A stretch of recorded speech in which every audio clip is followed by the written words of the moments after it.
The Extension System and Experiment Station of the University of Vermont present your daily Farm and Home program, Across the Fence. Your host is Tony Adams. And nice to have you with us on Across the Fence once again. We're, as you can see, we're in the Across the Fence kitchen, and my special guest today is Mary Jo Hewitt. She's from Middlesex, Vermont, and she's the author of a book, The Biscuit Basket Lady, Recipes from a Vermont Kitchen. Thanks, Tony. And that book we'll talk about more in detail as we get along. What got you into the business of making biscuits in the first place? Well, when my children were grown and I didn't have as many people to bake for, I couldn't give up baking. I loved baking. And I started baking things for the Morse Farm Sugar Shack in Montpelier just as a little hobby. And then the hobby kind of grew and grew and grew until there you were. There I was. Yeah. Biscuits look so good over there. Hand one to me, Thank will you please? Yes, sir. Let me just hold it here. You tell us, this is your own recipe? Absolutely. It started out with Fanny Farmer's recipe, but I didn't like the egg that she called for, and I didn't like the nutmeg, and different ways that I thought I could improve upon it. And little by little I did. And let me show you something, a little piece of ephemera here. When anybody gives you a biscuit, always, you must open it that way. Never touch a knife to a biscuit. You knew that, though, didn't you? Oh, yeah. Sure. You just break it apart with your hands. Absolutely. And you'll thrill the cook. What goes into your biscuit? This is flour. I happen to use dry milk simply because it's quicker for me, but regular milk would be fine. Salt, sugar, margarine, and the most important ingredient of all is a baking powder that has no alum in it. No alum? No alum. Why? Alum gives a slightly bitter aftertaste, and some people are very sensitive to this. Would you like me to put that back in the basket for you? I'll just hold you can put it. You can chew it. I don't know about you. I'm going to eat it.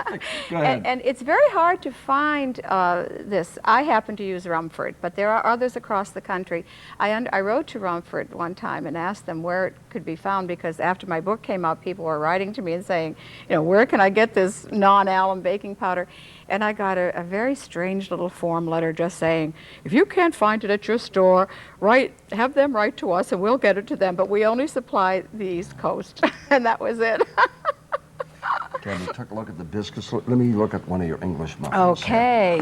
I have two kinds here. Actually, you have two kinds? I make... You mean, this is a... That's a cinnamon raisin. Yeah. And this is your standard white English muffin, but it's, once you taste one of these... Is this likewise your own recipe? Or? Yeah, absolutely. Here again, I started out with The Joy of Cooking. These are my two Bibles, Fanny Farmer and Joy of Cooking. I wonder how many ladies in the United States started with Fanny Farmer and The Joy of Cooking.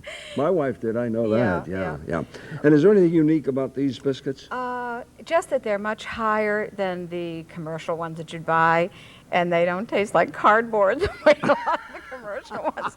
I have a great following for these among my people who come to the Capital City Farmers Market. You make basically to the cinnamon raisin and... I make another one. I make a stone ground whole wheat. Oh, I grind my own wheat berries, and they're very, very popular. I'll put this one right back there. Okay. Put it over there.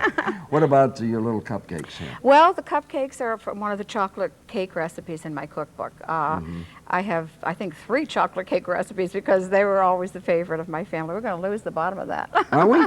Yeah, it's so light it's floating apart. There it is, it's falling. All right, I'll put that We'll back put that over one here. down there. Now, before we talk a little more in detail about the business you're in and your book, you're going to make something for Yes, us, right? I am. What are you going to make? Well, baked Alaska. Okay. Now, usually, I'm sure you know this, that baked Alaska is usually made for a crowd, and you have a board, and you put your cake on the board, and then you put your ice cream over the cake, and you put meringue around the top, and you pop it into the oven. Well, if you don't eat all of those slices, it's lost, it's gone, huh? it's melted, the ice cream has melted. When I was There was a restaurant in Brighton, Massachusetts that used to serve baked Alaska in this manner, the way that I'm going to show how to do it. And it always stuck in my mind. I can't remember the name of the restaurant. I don't even know if they're in business anymore. And if they are, I think I should apologize for stealing their idea, but it's a wonderful, wonderful way. Miniature baked Alaskas. Miniature baked Alaskas. Okay. The reason that these are so good is that you can do everything ahead of time. You can put the whole thing in your freezer, take it out, and if you're having a dinner party, you're clearing the table and you preheat your oven, and you really want to make a big deal about, oh, I've got to get the dessert into the oven, and you make sure everybody knows it's a dessert that's coming out of the oven, because then when they dig into it and through the meringue and they find ice cream and they know it's been baked, it's always one of these little nice fun surprise, things, yeah. fun things to do. Okay, so all right, this this is the process. Little flower pot? Yes, I do not use these for anything except my baked Alaska. Trust me, they never had a plant in them. You've made your cupcakes, and I make these cupcakes from my cake recipe that's in the cookbook, and put them down. Kind of sometimes you have to push them down into the pot. Like this, and so you have your cupcakes down in there. So you got all here. All right? your cupcakes are there. Right. Then you're going to put the ice cream in. I happen to, this is frozen yogurt, but whatever. Whatever is right. It doesn't matter. You put as much or as little as you want. You want to get it up pretty much to the rim. You don't want to be selfish with your ice cream. No way. I like to use an ice cream that has some kind of nuts in it for this, because since the meringue is soft, and the cupcake is soft, it's better to have something a little bit chewy in here. That's a good healthy one right there. That's the one you have your eye on, right? Yeah, you're right. Okay, there we go. Now, we have our ice cream in there. I'm going to just wipe off, oh, well, I guess it's okay. That's okay. A little bit right there. Now, we're going to put our meringue on. The meringue I made ahead, but the directions for that are in the cookbook too. Meringue is simply egg whites, a little bit of cream of tartar, some sugar, and a little bit of vanilla to add a little bit of extra flavor. So we want to just mound this up. The important thing here is to seal the top of your flower pot, because that makes an insulation, and that's what keeps the ice cream from melting. And you just... Okay, there's one right there. I think one little part that wasn't sealed. That's right. If you don't seal it, you really have a problem. All right. A real problem if it's not sealed all the way around. Hope I made all you enough really meringue prepare here. ahead of time is you have your cupcakes and your meringue you Absolutely, prepare. and it's so simple, and yet it's such a show-off kind of dessert. Yeah. And you know, if you're having a large dinner party and there's so much to do and so much preparation, you can have this all done ahead and just stuck into the freezer, and it's wonderful. Get that little side right You there. saw a little spot. Thank you. Good. See, I'm learning. That's right, because if you don't have it well insulated, you really run into a problem. The other nice thing about this dessert is that not only can you do it ahead if you've got a lot to do for your dinner party, but if you have some of these tucked away in your freezer, of course you have them covered with some saran so they don't dry out or anything, but you freeze them first and then you'd cover them with the saran. You have them tucked away in your freezer and you have some unexpected company and you want to do a little dessert. Boy, you really impress them, don't you? Yeah, and they say, quickly you do gee that." whiz, she wasn't even expecting us, and look what she did. What do we have for desserts at Mary Jo's? Well, we had baked Alaska. Just at a spur of the moment. Just like that, right. When we have unexpected company, or even expected company, my children always would say, "You'll make baked Alaska, won't you?" Because they loved it. Of course, it was one of their favorite desserts. I could have made a little bit more meringue here, I You're going think. to cover it, though. I can see that. Yeah, I think we're going to make it, even without a spatula, to scrape the inside of it out.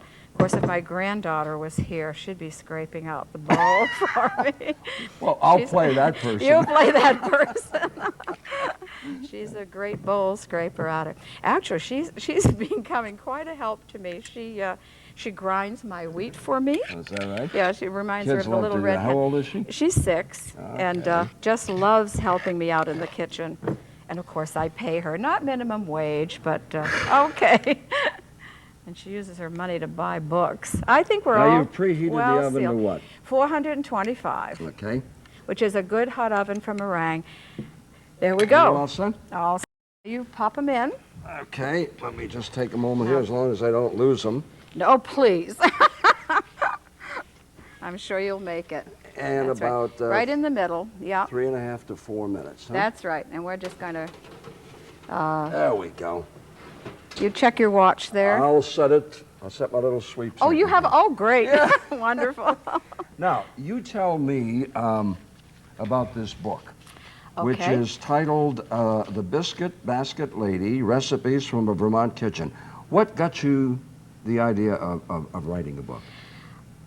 I was in Yankee Magazine in May of 1993, and a book agent from New York City called me and said, would you like to write a cookbook? And of course I was sure he was just pulling my leg. And I said very flippantly, sure, you get me a contract, I'll write a cookbook. Just like that. Just like that. Within 2 weeks he had a contract for me with William Morrow and Company. So he put the fat in the fire and said, are you going to come through now or not? And William Morrow's contract said that they would need anywhere between 75 and 100 recipes. And my husband was just stunned. He said, how are you going to come up with all those recipes? And I said, honey, what do you think I've been doing in my kitchen all these years, really?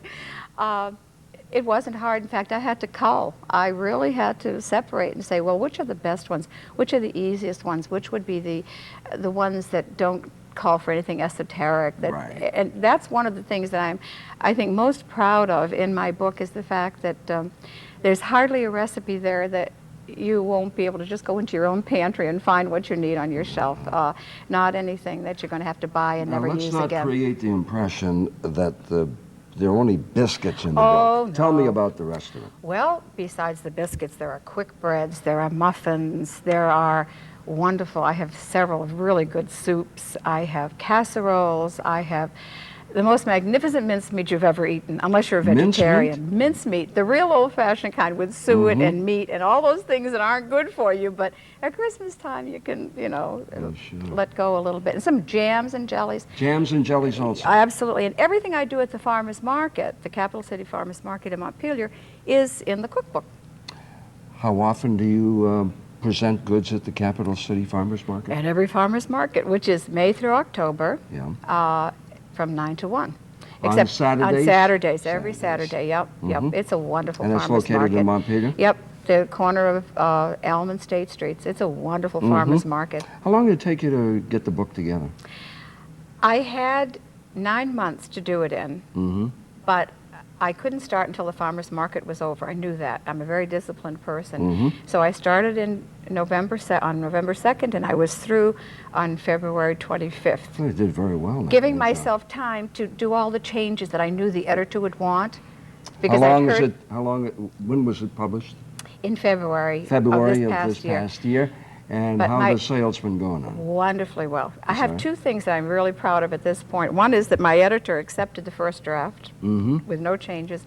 The second is that right now it's a bestseller at Bear Pond Books in Montpelier for their nonfiction, and that makes me feel good. Is it available in most bookstores? All bookstores. It's all over the country, but any bookstore in Vermont will have it. And if they don't, they certainly can get it for you. Well, I'll tell you what, I'm Is looking it time? at, well, Let's it's getting check close. It. Let's look and see what it looks like. Okay, let me get off here and you tell me. Slightly brown. Oh, they're wonderful. You may take them out. She's going to let me burn my hands. Just do it real. Have you got that thick enough? I'm doing it. And he's going to say, if you don't like the way I'm doing it, you do it. You can put them right down here. Wait a minute. I'll tell you what. I got to double this. You know what? You're going to These take are it my anyway? witch fingers. These are my witch fingers. I can Okay. Go ahead. There we go. My children always said I had witch hands. Okay, but they can't touch a hot cookie sheet. They can only touch Can I sample one? Oh, please do. In the meantime, tell us about your baskets over there, will you Okay, please? You make the baskets, Oh, right? yes. Yep, that's why it's called the Biscuit Basket Lady. This is called a shaker cat head basket. I make reed baskets, I make ash baskets, and it's my second love. I love cooking, but I love... Different sizes? All sizes, totes, work baskets, everything. And that's a reed basket. That one is made of reed, But yes. you use what other materials? Black ash, pounded off the tree. Well, we're running out of time. The Baked Alaska is great. Mary Jo Hewitt, author of The Biscuit Basket Lady, Recipes from a Vermont Kitchen. Want more information? Write to this address. RR number 3, Box 1565, Middlesex, Vermont 05602. You got it? Thank you very much for Thank being you. with I hope us. I hear from a lot of you. Monday, we'll have a preview of the 38th Annual Orleans County Arts and Crafts Fair coming up at the Barton Fairgrounds. From all of us on Across the Fence, have a nice weekend. We look forward to seeing you Monday right after the noontime news and weather. This program is brought to you by the University of Vermont, founded in 1791 to make higher education available to Vermonters. Today, the university continues this proud tradition through its 9 colleges. The College of Engineering and Mathematics, College of Arts and Sciences, the College of Medicine, the College of Education and Social Services, the College of Agriculture and Life Sciences, the Graduate College, the School of Allied Health Services, the School of Nursing, the School of Business Administration, and the School of Natural Resources. Across the Fence, the nation's longest-running farm and home program, is produced by WCAX-TV and the Extension System and Agricultural Experiment Station of the University of Vermont.